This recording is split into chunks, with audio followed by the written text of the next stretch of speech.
And so I exposed this ritual castle in southern Belgium.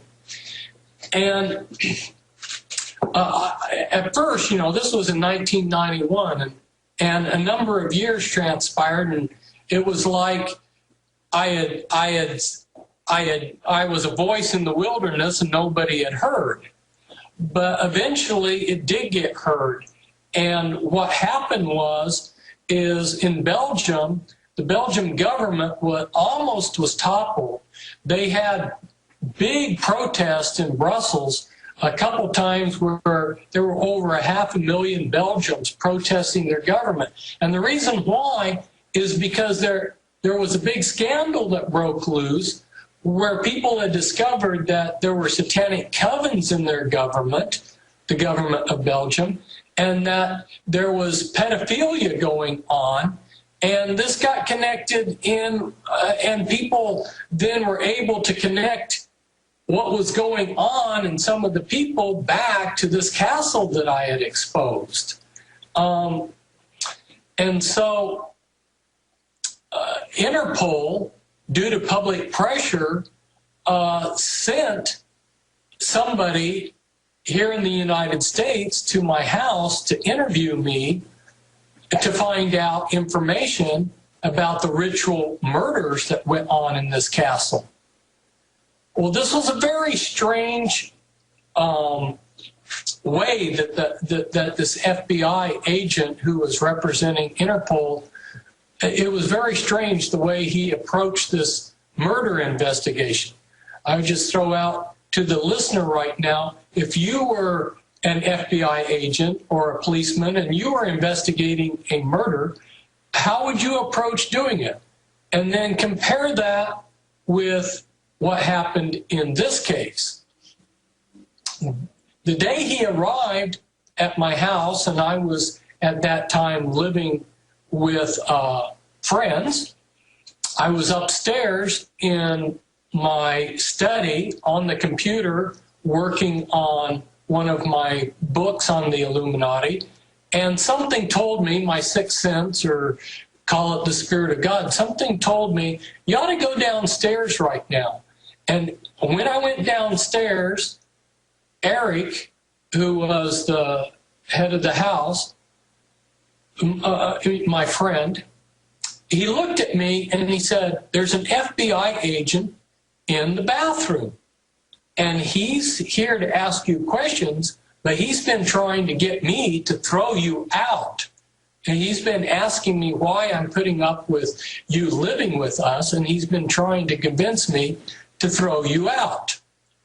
So I knew from the start that this was a sham investigation, because the FBI agent that came to investigate these murders is trying to turn my friends against me.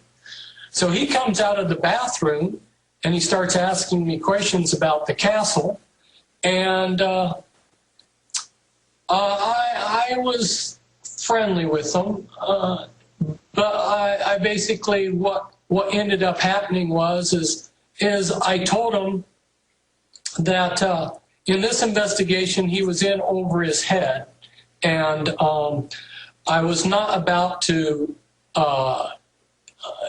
contact my eyewitnesses for him, and I didn't trust anything of what he was doing.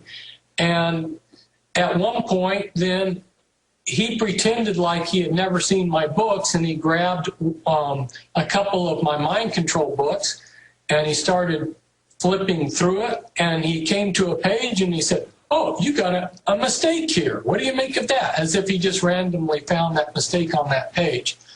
And I said, yeah, I wrote those books and I edited them myself, and you're right, there are errors in there, and I'm responsible. Very strange way to investigate a murder.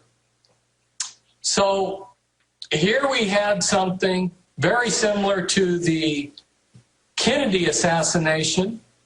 And so in order to keep the lid on this scandal, the Illuminati had to kill something in the neighborhood of 120 eyewitnesses over there in Belgium. There's a long list of eyewitnesses, very similar to the JFK assassination, which just mysteriously died.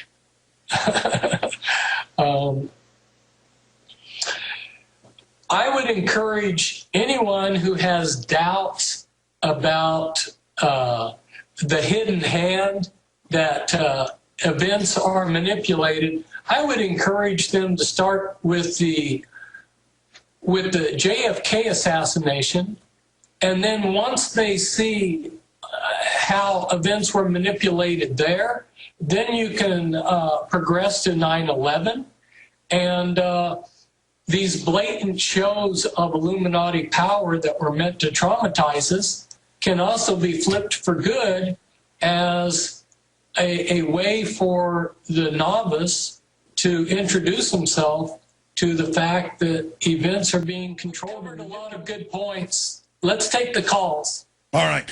Now, folks, I just want to add, we are one of the only sellers of Bloodlines of the Illuminati, a book that I read 10 years ago, and a lot of it I couldn't document. Doing more research, so much of it has been proven. It really is mind-blowing.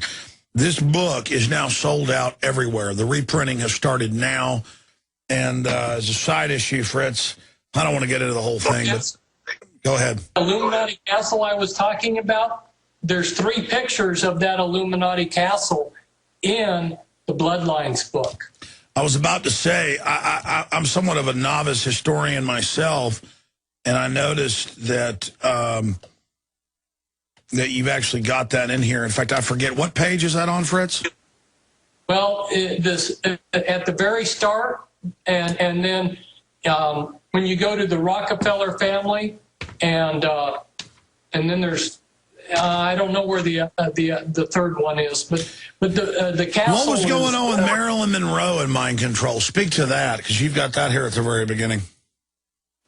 Say again. Marilyn Monroe.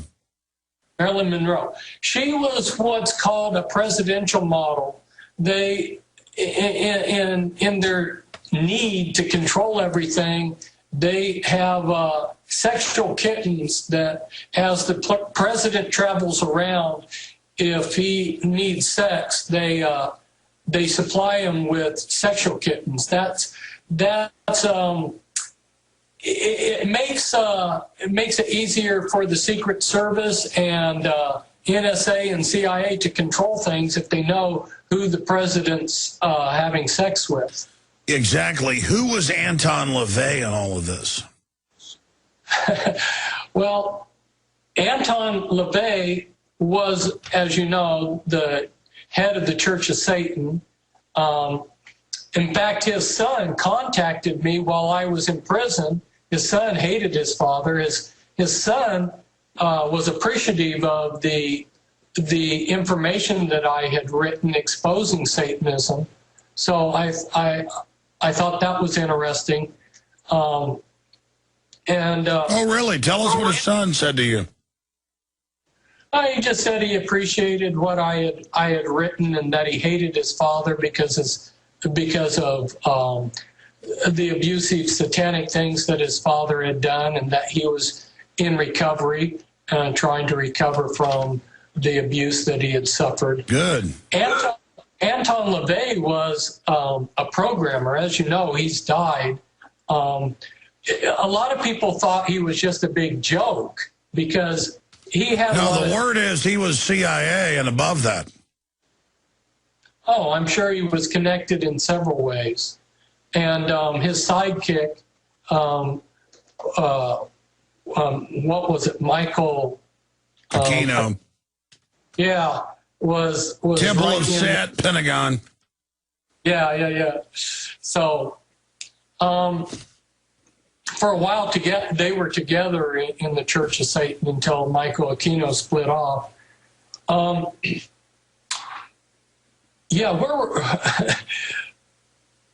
we were going somewhere. We were gonna have the listeners ask their questions.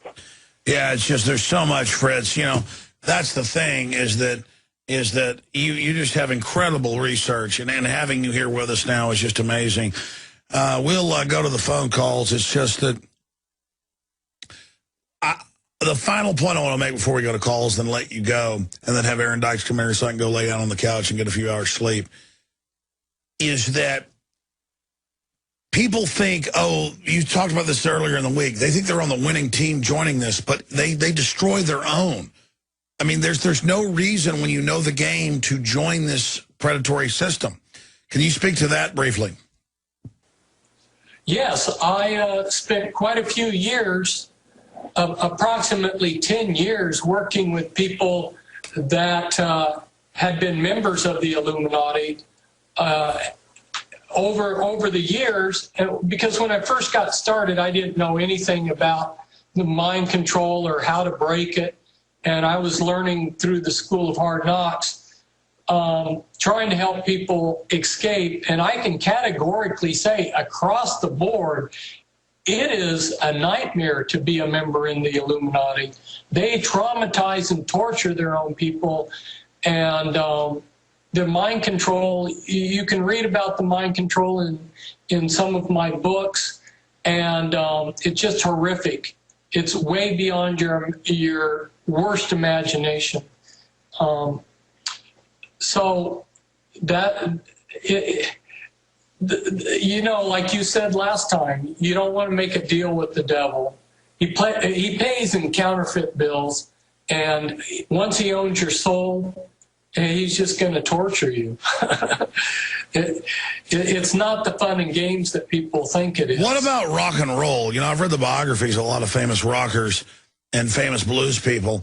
I mean, it's not like some Christian view, the devil's involved. These people believe they've sold out to the devil, and they talk about it. I mean, there's something going on this planet. Yes, and then this rock and roll music, they do satanic rituals over all of the stuff that's put out, and all of the rock and roll across the board has mind control triggers in it, so it's being used for the Illuminati's mind control. Yeah, it's the whole thing's exceptionally wicked, and you can even track the growth and development of the whole industry and see how the Illuminati created it. Exceptionally wicked. Yeah. Yeah, going about continually inventing new forms of wickedness. All right, we'll take these calls, Fritz.